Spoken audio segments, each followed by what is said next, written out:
বলে দিব্যি চলন সই। দোষের মধ্যে একটু নাকি মিথ্যে কথা কই। ঘাটশিলাতে যাওয়ার পথে ট্রেন ছুটেছে যখন, মায়ের কাছে বাবার কাছে করছে বকুম বকুম। হঠাৎ দেখি মাঠের মধ্যে জ্বলন্ত সব গাছে এক এক রকম ভঙ্গি ফোটে, এক এক রকম নাচে।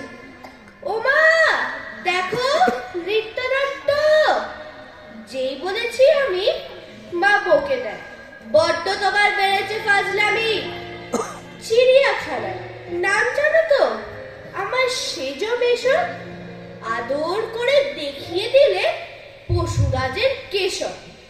কদিন পরে চুন খসানো দেয়াল জুড়ে এ কি ঠিক অবিকল সেই রকমই মূর্তি যেন দেখি।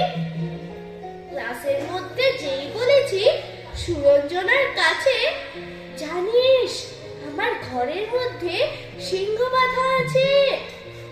শুনতে পেয়ে দিদিমণি অমনি বলে, শোনো এসব কথা আবার যেন না শুনি কখনো।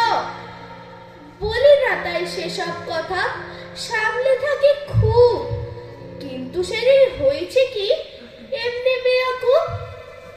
আকাশ পারে আবারও চোখ গিয়েছে আটকে, শরৎ মেঘে দেখতে পেলাম রবীন্দ্রনাথকে। নমস্কার।